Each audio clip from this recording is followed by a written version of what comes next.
What up, fam? So World War Brick 2022 finally ended a couple weeks ago because it's the second attempt for me to make this introduction for the M1161 ITV-LSV. As you can see, I already opened it, as well as the Force Recon Marines for the special drop for World War Brick 2022. So yes, as I just said, I already did this video and recorded it and edited most of it, but realized that the audio for this portion of the video wasn't recording. I don't know what's happening to me lately. Is it because I'm just tired? I just have so much going on. I think it's a lot. I think it's that. I think I have a lot happening right now. Either way, I have Brickmania's M1161 ITV-LSV. I've said this so many times that I can actually memorize it, as opposed to me struggling the first time to say this, as well as these special Force Recon Marines. So these were a special drop for the convention, not necessarily something that they kind of mass produced for the public. They did put some extras online, and it was a little bit more pricier if you were to buy it online as opposed to being there in person. Not that much of a difference, but it was significant if you were to buy like multiples of it, I guess. But for the most part, this was an exclusive for World War Brick, and while I was there, it was a great time. I had a blast. Check out those videos that I posted for that part of the convention, or at least my trip. And that reminds me, I still got to do the Brick World Chicago vlog. But until then, I've posted multiple videos on World War Brick and Brick World Chicago. So if you want to check those out, just go back a little bit in my video upload. All right, so I'm going to do a voice recording over this part just to get the audio good. This is a Force Marine Recon minifigs plus the box for the special drop of the M1161 ITV-LSV. I just like to say that multiple times because I can. I do like the artwork. I don't know if this is M Art Girl. Did you do this tag? It's kind of cool. It's something different that you wouldn't see in any other kits and or box figs. But before I get into this set, I want to give a special thanks to Patrick, who displayed at World War Brick. He gave me one of his Force Recon rings and wanted to thank me for my service. That totally wasn't necessary, but he did it anyways, and I can't appreciate enough for giving me one of these figs. I mean, this set does need multiples if you kind of want to deck it out. I did get one for being registered for a couple years for World War Brick, but you could buy more if you really wanted to. I didn't have to do that, so I got to save a little bit of money. So I thank you, Patrick, for giving me one of your Marines. I mean, he had a really cool mock, but I hope Beyond the Brick did do a video on his mock because it was pretty cool. Now, there is something different here that you haven't seen in any other box. I don't know if this is a new thing, but this new cardboard feel for this set, you can see that there is some sort of camouflage on the outside. I don't know if that was intentional or not, but it is handwritten on the side just like the previous one, but it's missing that black glossy feel or box texture that you had before, which I don't mind at all. At least I can kind of read what's happening here. As you can see with the writing, winners aren't born, they're built. Thank you for supporting Brickmania, Daniel, Assistant Commander-in-Chief. Now I can actually read that. It's not like hidden by the gloss on my camera. That's just more for my camera editing more so than anybody else. I don't know. I kind of like it. Printed canvas, blueprint instructions. Ooh, I forgot. Vehicle plate. This is Brickmania's M1161 ITV-LSV designed by Andres or ASAP Animation. BKM number 8079, skill level 2 out of 5. This set contains 171 Lego and brick arm elements. Not that many pieces. There are all the printed stuff and miscellaneous things that you put on there. And then, of course, the Force Recon Marine. It doesn't come with a fig as a set. It kind of drops the price, which is great, but at least you can get these Marines to complement this set. According to a Google search, the M1161 Growler is an ITV or internally transportable vehicle produced for the Marine Corps. The name comes from the producing company American Growler Inc. This was a vehicle that experienced a lot of setbacks and delays, even having the cost price at over $200,000 per. Like, oh my, wow. Talk about why. Like, that's a Ferrari or Lambo price, or like a really cheap house in LA. This is pretty much an overpriced newer rendition of the MUT. I mean, it does come with some bells and whistles, such as the central tire inflation system, the touch bottom ride height adjustment system. Is that for like the short guys like me? 4-wheel steering. Oh, that's cool. And it's turbocharged. Is this from Fast and the Furious, or was this in any of the movies? I mean, that's pretty cool. This is one seriously powerful little thing. There is no armor except for the Kevlar underneath the seats, which is, I don't know. I'm not down with that. Then again, I guess like the hot shot guys would prefer it that way. I mean, it kind of looks cool because it's like against the norm of having armored vehicles. Anyways, regardless of the fact, this is an LSV or light strike vehicle mainly used by the Marine Elite. That's Recon and Force Recon. I'm not talking about your Raiders, or I mean, I really don't know. honestly, all in all, I just want to off-road with this thing. Alright, so Marine Force Reconnaissance, or Force Recon, is an elite among the elite section of the United States Marine Corps. Unlike MARSOC or Raiders, who are also elite Marines that fall under the command of SOCOM, for all you Call of Duty fans out there, technically Marine Raiders or MARSOC, anyone can try out to be one of them if you're physically or intellectually capable, regardless of the job roles, meaning if you're a cook, you can try out for Raiders. But Recon Marines traditionally, usually, only come from the infantry units or infantry roles, and simply fall under Marine Command. I'm not going to dive into it. If you really want to know where Recon comes from, check out some YouTube videos on that if you really want to know. But once in Recon or Recon Battalion, after you've had years of experience, you can be selected for Force Recon. So you must be a real badass. Like, seriously, you need to know your stuff. You know how Marines are called first to fight?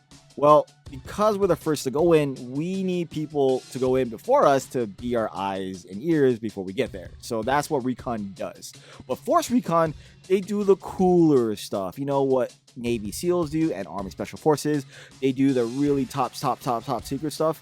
But technically that was kind of replaced with what MARSOC does. I mean, they still do that if anyone in the SOCOM community is incapable of getting there. Marine Force Recon will fill those roles. So they are in the lower tier of the special ops units, but still badasses to all of us. In fact, the first MARSOC Marine Raiders came from the Force Recon community. Ultimately, because they are the best of the best, they look good without a t-shirt, also while wearing high tight shorts. Trust, they always made that apparent when they were around. So here is the M1161 or Growler. Yeah, this is pretty much it. It's a very small vehicle in comparison to other things. I mean, it is a little bit bigger than a mutt, but looks pretty cool. I mean, I have nothing against it. I think ASAP did a good job in capturing what this vehicle is and looks like. Then again, like I said, I've never ever seen one of these before, but why would I? I was like kind of GP artillery.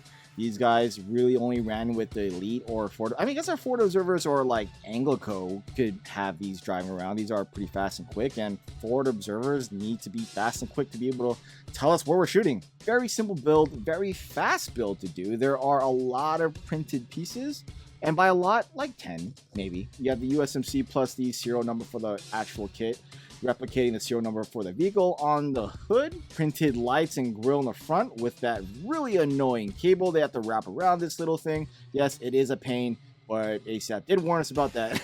But once you get in there, just call it a day and don't mess with it ever again. You have these little holes in the back, which this whole rear section of the vehicle is technically modular for the vehicle in itself. You can do a lot of things to it. Essentially, what the Marines like to do, they make it a four-seater. It can technically, you could remove all this and like the rear two seats. The Marine has to fits backwards. I think, yeah, there we go.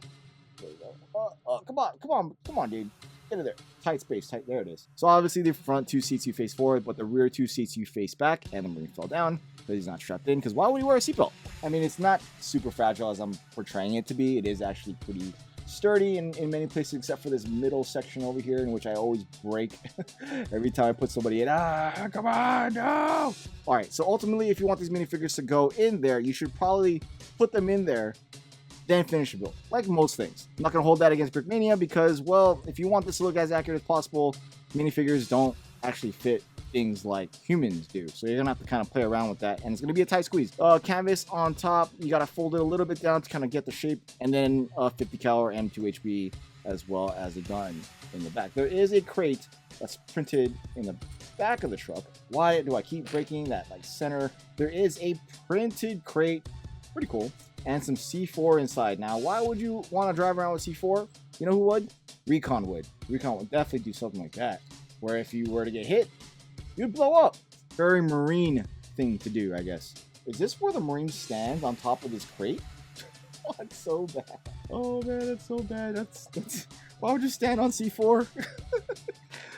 You know who would do that? Marines would do that. Marines would stand on C4. That's a type of malarkey that Marines would do. And the Army wouldn't. Anyways, great looking build. Fun to have. I'm happy to have this one in my collection. I mean, it is an ASAP build, so anything by ASAP I'm happy to do. Oh, Ezra brought, who is this, Claire? And a Dolphosaurus. Okay. Ezra also just ran out of shot.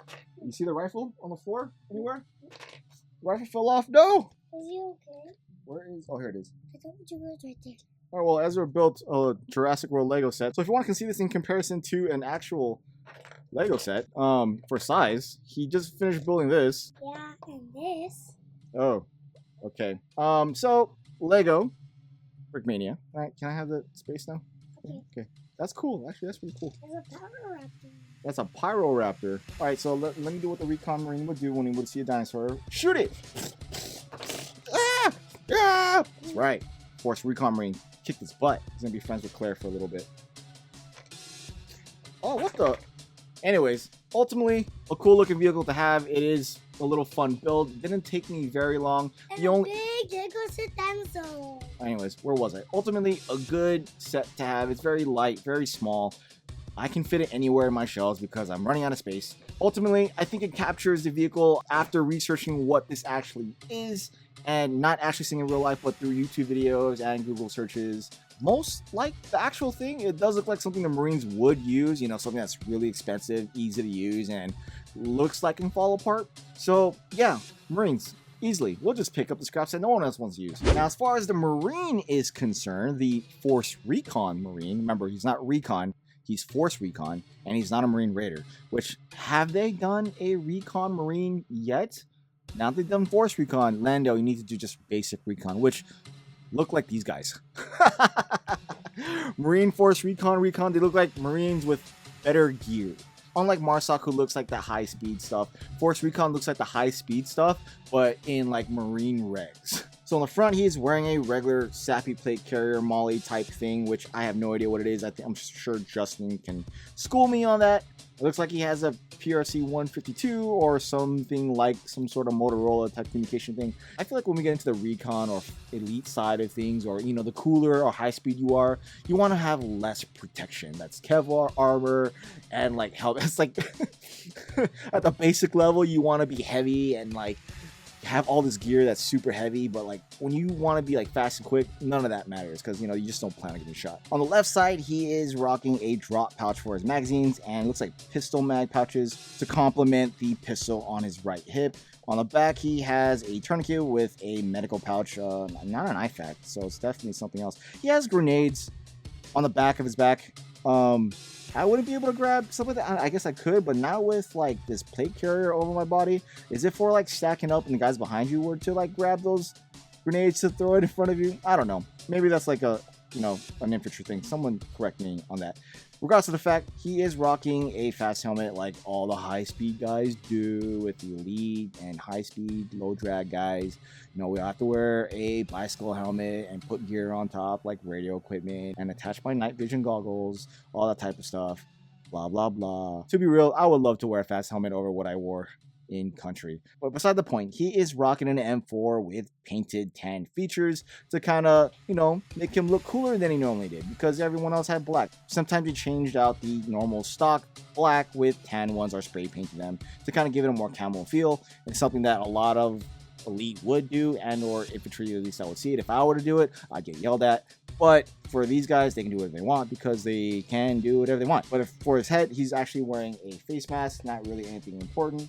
Little baklava that just kind of wraps all over the face. But for the M4A4, he also has a handle grip on the front along with the peg on top. Mainly it's for night vision, so it's a laser pointer, so wherever your rifle points and you can see it with your night vision, that's where the bullet's going to go if you have it DZO'd correctly. That's what it's for. I never got to use mine in the dark because why would I? I mean, I guess I did, just kind of circular in the air and all kind of stuff, lassoing, but not necessarily to find people. Nah, I'll take that back. So let me know what you guys think. If you made it with me all the way to the end of this video, thumbs up, thumbs down, like, comment, subscribe below, and I'll see you on the next video. All right, guys. Peace.